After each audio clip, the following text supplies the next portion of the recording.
There is something wonderful about walking into a science lab, that feeling of potential to solve problems and make new discoveries.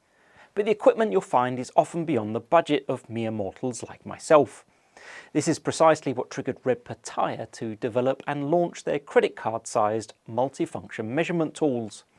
To learn more about the company's history and the incredible flexibility its tools offer, I spoke to Mateja Lampe and Žiga Agostini. I started by asking them about their roles in the team. So my name is Mateja Lampe and I'm the CEO of Pitaya.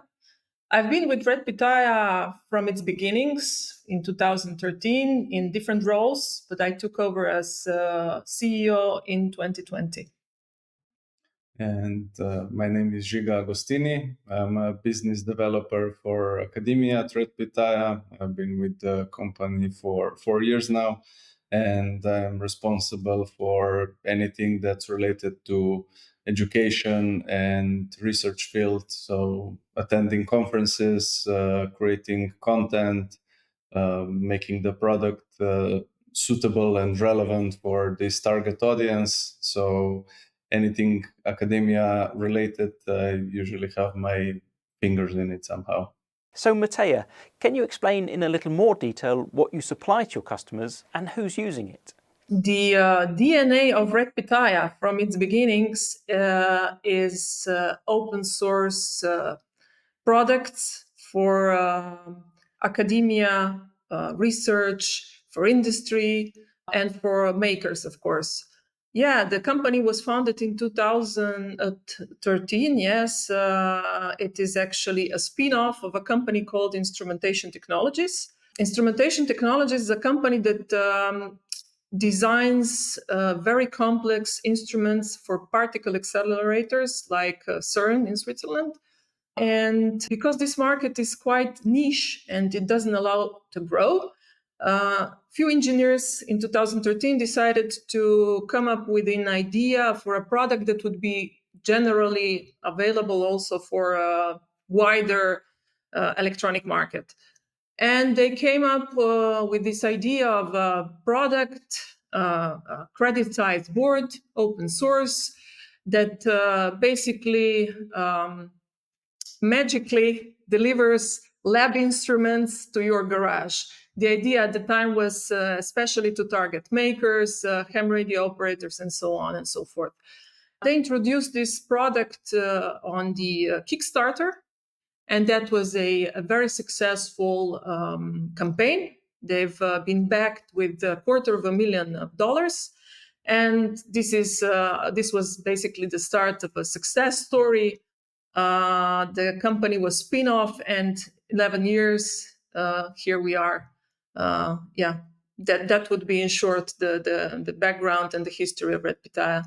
If we could go back to the team's early days, what gaps in the market did they see and how did they want to address it? Basically, the idea was to democratize science.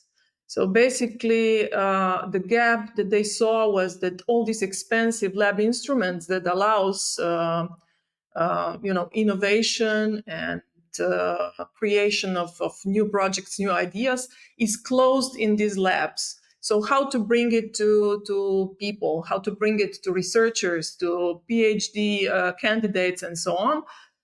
So that was the basic idea, to democratize science, to bring the technology affordable, in very compact shaped to the users.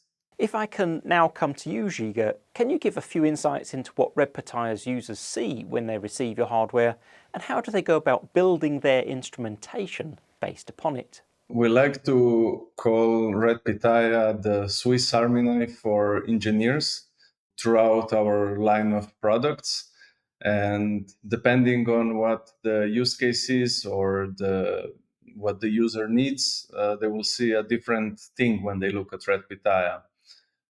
First of all, when they take it out of the box, it's a software-defined instrument, and all you need really is a web browser, because all the software runs on the Pitaya OS, and then you just turn it on, connect, and you can start using it as an oscilloscope, signal generator, logic analyzer, baud analyzer, spectrum analyzer, and so on. And because all these applications are open source, it enables users to take the code and adjust it to their own needs, meaning you can develop your own test and measurement project, or an experiment that needs analyzing the spectrum much faster than if you would be starting from scratch.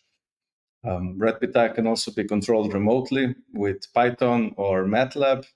And we also offer Jupyter Lab, which is running on the board itself. So again, even for programming the board, you only need a web browser.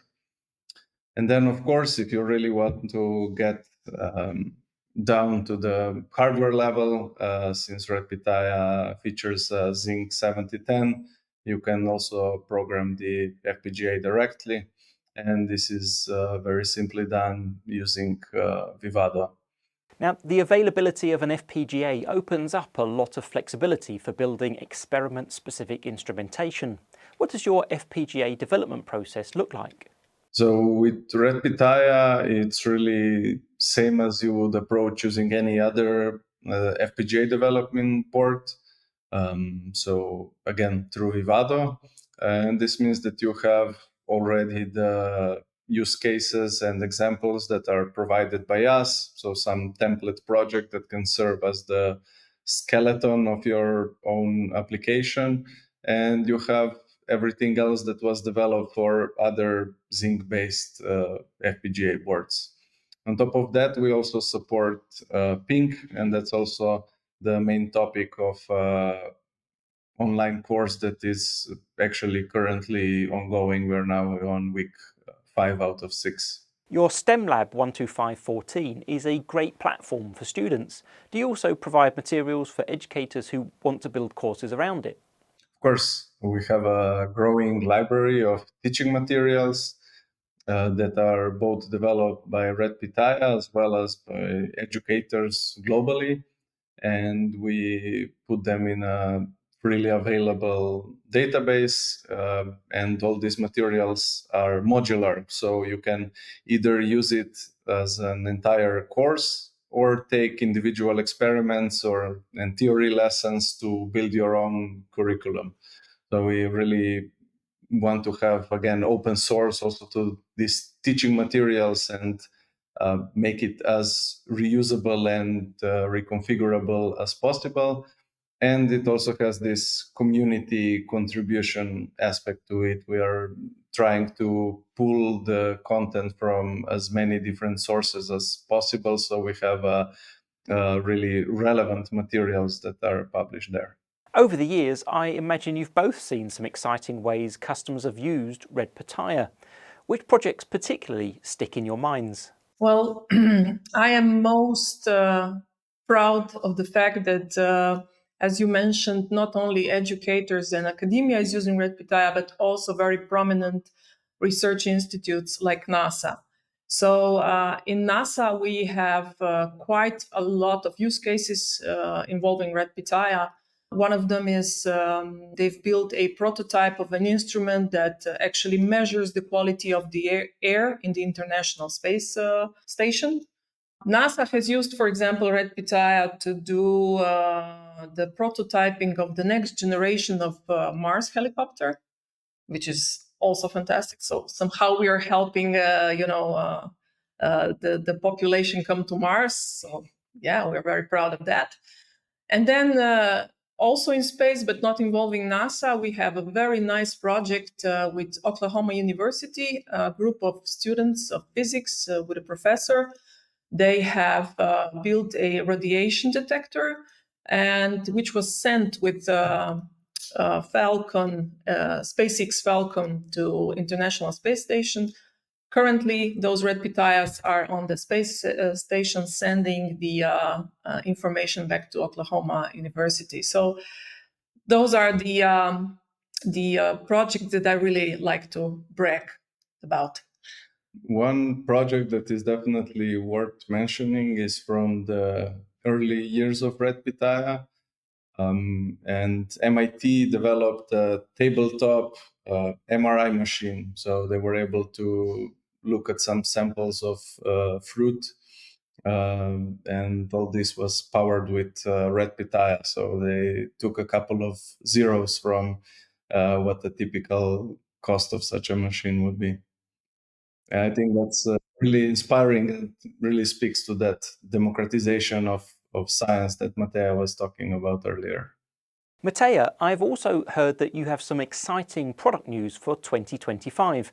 Are there any insights you can share with us now? Yes, of course. Yeah. We are very glad that we will be announcing in the beginning of next year a second generation of our product. So for now, we call it Red Pitaya Gen 2. This product will be developed in really deep cooperation with companies that you mentioned before. There's a lot of our users that are basically spin-offs companies from universities, different universities, and they don't do only research, but they actually incorporate Red Pitaya in their products. In deep development together with them, we have come up with the specifications for this new product that will be adapted to these industrial users, to research users, basically to advanced users. So we're looking forward. The idea is that we launch this product on the Embedded World Conference in March in Nuremberg. Did I forget something? No, I think that's all. Yeah. Thanks to Mateja Lampe Rupnik, CEO, and Žiga Agostini, Business Developer for Academia at Red Pitaya, for their insights on democratized instrumentation. If you're interested in how a Red Pitaya could support or automate testing in your laboratory, you'll be able to catch up with the team at the HiPEAC conference, which takes place in Barcelona, Spain, from the 20th to the 22nd of January 2025. To learn more, drop by the website hipeac.net/conference for further information.